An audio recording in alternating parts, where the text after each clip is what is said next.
Sir, ito, idagdag ko lang, kay Senator Kiko Pangilinan, I want to put that up on the screen. Ang sabi niya po, unahin na niya to Ombudsman Remulla.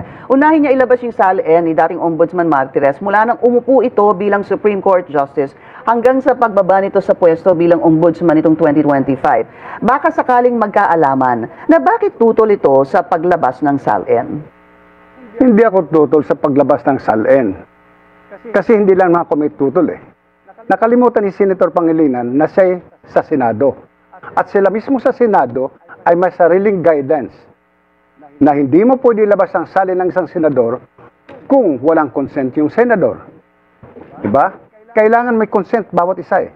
This is the requirement actually of the Data Privacy Act. That's why I was surprised when he said that. As a senator, he should know the laws. Alam niya dapat yung Data Privacy Act has practically amended or repealed the requirements in 6713. Ano bang ginawa kong anomalya? Had he said only na dapat ilabas yung salin ko, period, okay sa akin. The problem is he went further para magkaalaman. E di sabihin niya, kung mayroon akong ginang anomalya, di kasawaan niya ako. Why did he also just file a salin of 23 million? Is that believable? Why didn't he let his wife, Sharon Cuneta, join or state his assets and liabilities in his salin? So that's questionable to you? Yes, because the requirement of 6713 is joint. Whether your wife is in the government or not. Marami ho akong kaibigan, marami ho akong empleyado sa ombudsman o sa ibang ahensya ng mga asawa na sa private pero sinasama yung income ng asawa sa kanilang sa kanilang declaration of assets and liabilities. Bakit sa hindi? Nakatingin ba sa ibang direksyon? He is the one violating 6713 actually, not me. Now, the term midnight appointees is misplaced. There is no midnight appointee in the office of the Ombudsman. The term midnight appointee only refers to appointees in the office of the President or in any of the political offices, not in regular government offices. Now, I throw back the question again to Ombudsman Remulla. Before he also left the Department of Justice, he recommended to the President his own men to be appointed as prosecutors. Is that midnight appointment? I don't think so. Okay. I mean, in fairness to him, it's the President who appoints. But he was the one who recommended, ano niya ma-appoint siya eh.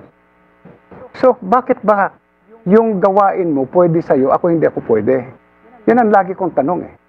Bakit tama sa'yo, sa akin mali? Did you think, sir, that there's a lot, I guess, that has come out since your retirement, di ho ba? You retired July 27. Una-una, of course, yung SALN. Much talked about that there were prohibitions by the Ombudsman Samuel Martires para makuha yung mga salin. I know that sabi mo nga sa Supreme Court may certain consent, kailangan ng consent sa House of Representatives, etc. And then the new Ombudsman, lifted the restrictions and made it, appears to be easier to get a copy of the SALN. Looking back, sir, do you still stand by that decision of yours to put restrictions Yes. in the SALN? Yes. You don't regret this? No. Why? The Republic Act 67713 was enacted in 1989. In 2012, we have the Data Privacy Act. So practically, yung sinasabi sa 6713 na i-divulge mo lahat pati kaluluwa mo, sabi sa Data Privacy Act, hindi po pwede yan. Okay. Well, the new Ombudsman says, ilalabas.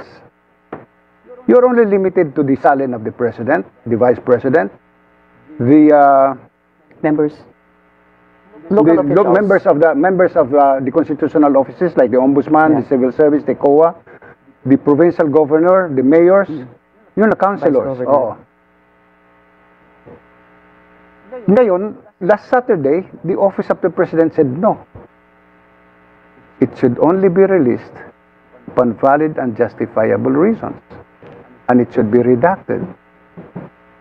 So, ibig sabihin, alam din ng office of the President na you have to also, because this will compromise actually the safety and security of the government official involved. Kung i-release mo lang, kahit sino pwede pwede mag-access sa SALN. But then, dapat ho bang baguhin si 6713, si Republic Act 6713? I mean, it's quite simple to me as a non-lawyer. Public officials, employees have an obligation to accomplish and submit declarations under oath of, and the public has a right to know their assets, liabilities, net worth, and financial and business interests, including those of their spouses and unmarried children under 18 years old of age living. I can go down, but sir, yun lang ho talaga yung nakasulat eh. Yes. Obligation eh. Yes, that is why I was saying, after I issued that guidelines, because the only requirement I had is get the consent of the government official. I was telling Congress, can we not just amend 6713 na ang magbibigay mismo sa taong bayan yung government official concerned in a redacted form. Hindi mo na kailangan pa pumunta sa ombudsman, pumunta sa judiciary na pahingin ng salin. Hindi mo dapat hingin. Dapat siguro they should just present it. There should be a Precisely, report. I was asking Congress about it. And what did they say? Siyempre, they have to protect themselves also. Okay, do you think that their prohibitions or restrictions were more than what you actually implemented? Kasi that was your first order of business, ni ho ba? When you sat as ombudsman? Marami naman. But yes, with respect to the Salin, yes. AO, yeah. Kasi, Sir, ito, idagdag ko lang, kay Senator Kiko Pangilinan, I want to put that up on the screen. Ang sabi niya po, unahin na niya to Ombudsman Remulla. Unahin niya ilabas yung SALN ni dating Ombudsman Martires mula nang umupo ito bilang Supreme Court Justice hanggang sa pagbaba nito sa pwesto bilang Ombudsman itong 2025. Baka sakaling magkaalaman na bakit tutol ito sa paglabas ng SALN? hindi ako tutol sa paglabas ng SALN. Kasi hindi lang ako may tutol eh. Nakalimutan ni Senator Pangilinan na siya sa Senado. At sila mismo sa Senado ay may sariling guidance na hindi mo pwede ilabas ang SALN ng isang senador kung walang consent yung senador. Diba? Kailangan may consent bawat isa eh. This is the requirement actually of the Data Privacy Act. That's why I was surprised when he said that. As a senator, he should know the laws. Alam niya dapat yung Data Privacy Act has practically amended or repealed the requirements in 6713. Ano bang ginawa kong anomalia?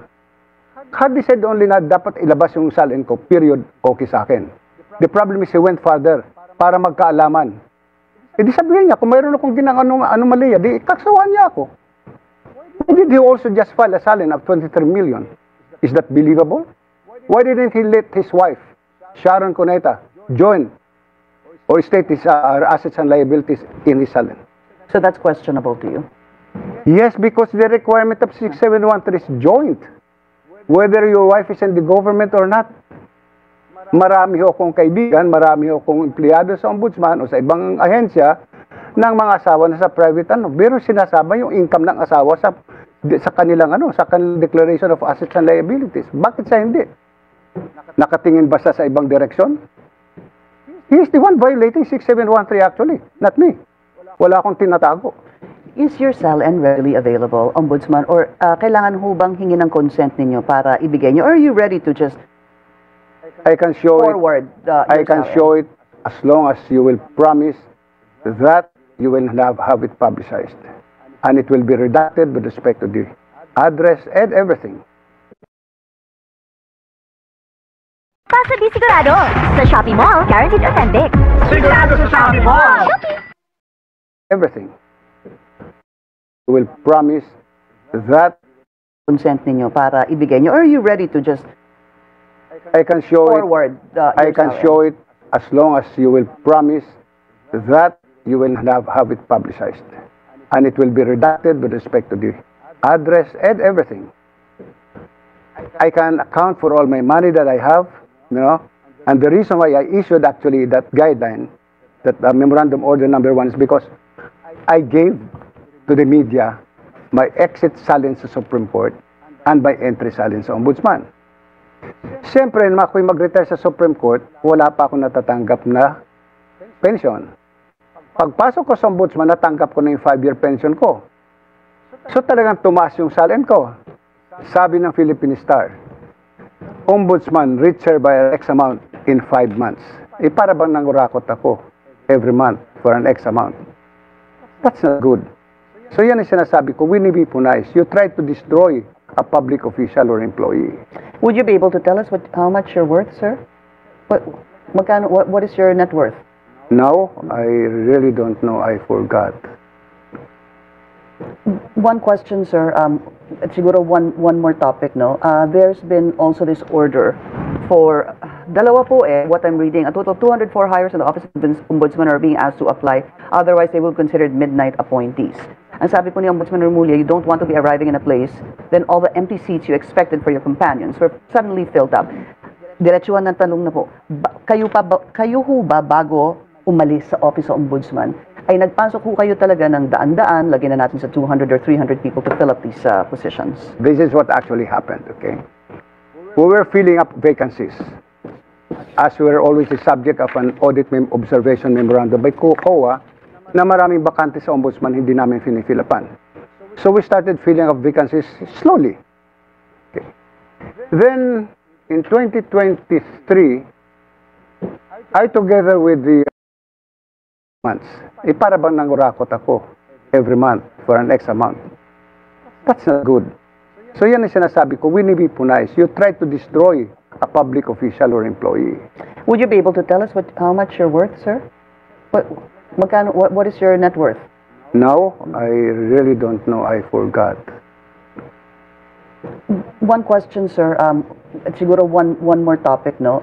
There's been also this order for dalawa po what I'm reading, a total of 204 hires in the Office of the Ombudsman are being asked to apply. Otherwise, they will be considered midnight appointees. Ang sabi po ni Ombudsman Remulla, you don't want to be arriving in a place, then all the empty seats you expected for your companions were suddenly filled up.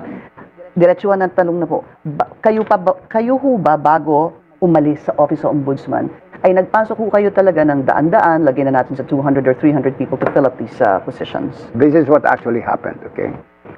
We were filling up vacancies. As we were always the subject of an audit observation memorandum by COA, na maraming bakante sa Ombudsman hindi namin finifilapan. So we started filling up vacancies slowly. Okay. Then, in 2023, I together with the deputies decided, or I myself decided, to merge the Field Investigation Office and the Preliminary Investigation Office to speed up the investigation of cases because of this inordinate delay issue. So 2024, August of 2024, I requested the Department of Budget and Management for the creation of 60 lawyer positions from Draft Investigation Officer 1 to 4. Okay. It was approved. Okay. When it was approved by the Department of Budget and Management, immediately we asked the Civil Service Commission that it be published. So we had it published. But before that, the Department of Budget and Management gave us this Notice of Organization and Staffing Pattern, the NOSCA, in January of 2025. We started what is this? Publicizing the hiring, the vacancies. There were, I think, about 2,000 plus applicants for the 60 lawyer positions.